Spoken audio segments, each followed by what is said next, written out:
السلام عليكم متابعي الكرام. كلمة واحدة إذا قلتها متعك الله بالصحة والعافية طوال حياتك وإن بلغت 100 عام. لكن قبل البدء صلوا على نبينا الحبيب محمد صلى الله عليه وسلم.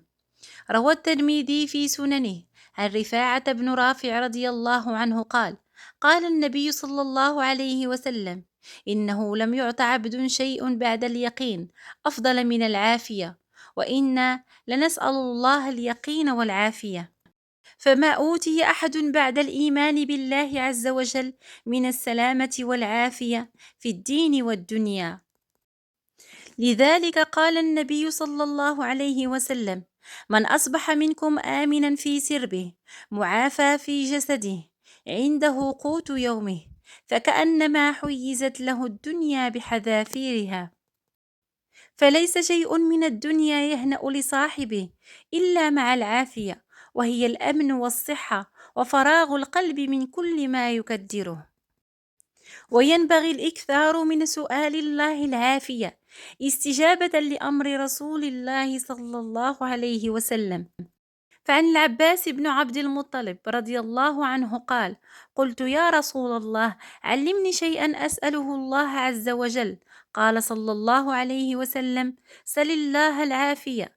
فمكثت أياما ثم جئت فقلت: يا رسول الله علمني شيئا أسأله الله. فقال لي: يا عباس يا عم رسول الله، سل الله العافية في الدنيا والآخرة.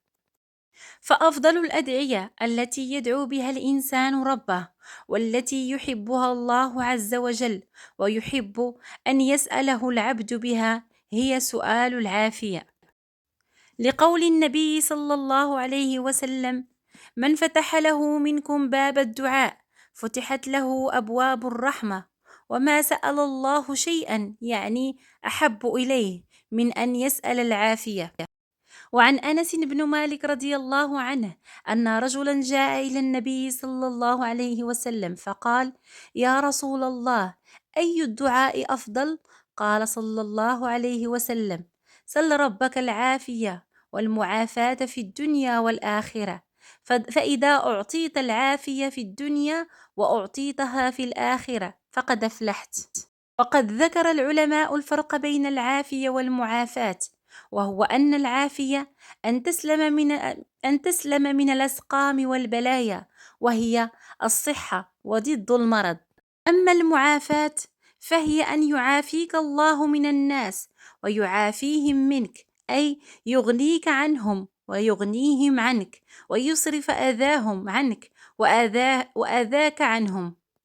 وكان النبي صلى الله عليه وسلم حريصا على سؤال الله العافية، بل وكان يتعوذ من تحولها عنه.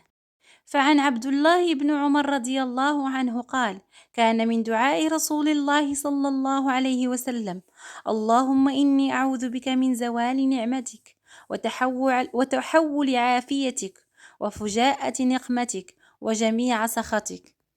وقال صلى الله عليه وسلم: نعمتان مغبون فيهما كثير من الناس، الصحة والفراغ.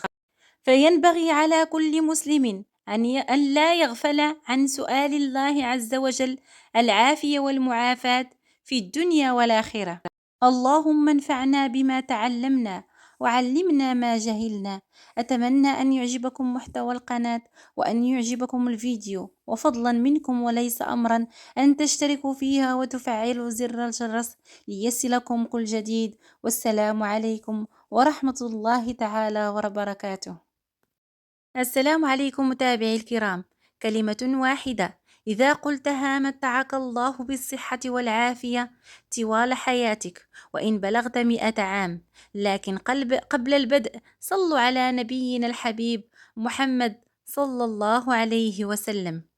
روى الترمذي في سننه عن رفاعة بن رافع رضي الله عنه قال: قال النبي صلى الله عليه وسلم: إنه لم يعط عبد شيء بعد اليقين أفضل من العافية، وإنا لنسأل الله اليقين والعافية. فما أوتي أحد بعد الإيمان بالله عز وجل من السلامة والعافية في الدين والدنيا. لذلك قال النبي صلى الله عليه وسلم: من أصبح منكم آمنا في سربه معافى في جسده عنده قوت يومه فكأنما حيزت له الدنيا بحذافيرها. فليس شيء من الدنيا يهنأ لصاحبه إلا مع العافية، وهي الأمن والصحة وفراغ القلب من كل ما يكدره. وينبغي الإكثار من سؤال الله العافية استجابة لأمر رسول الله صلى الله عليه وسلم. فعن العباس بن عبد المطلب رضي الله عنه قال: قلت يا رسول الله علمني شيئا أسأله الله عز وجل. قال صلى الله عليه وسلم: سل الله العافية. فمكثت أياما ثم جئت فقلت: يا رسول الله علمني شيئا أسأله الله. فقال لي: يا عباس يا عم رسول الله، سل الله العافية في الدنيا والآخرة. فأفضل الأدعية التي يدعو بها الإنسان ربه. السلام عليكم متابعي الكرام.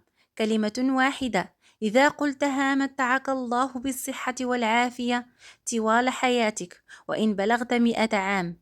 لكن قبل البدء صلوا على نبينا الحبيب محمد صلى الله عليه وسلم. روى الترمذي في سننه عن رفاعة بن رافع رضي الله عنه قال: قال النبي صلى الله عليه وسلم: إنه لم يعط عبد شيء بعد اليقين أفضل من العافية، وإنا لنسأل الله اليقين والعافية. فما أوتي أحد بعد الإيمان بالله عز وجل من السلامة والعافية في الدين والدنيا. لذلك قال النبي صلى الله عليه وسلم: من أصبح منكم آمنا في سربه معافى في جسده عنده قوت يومه فكأنما حيزت له الدنيا بحذافيرها. فليس شيء من الدنيا يهنأ لصاحبه إلا مع العافية، وهي الأمن والصحة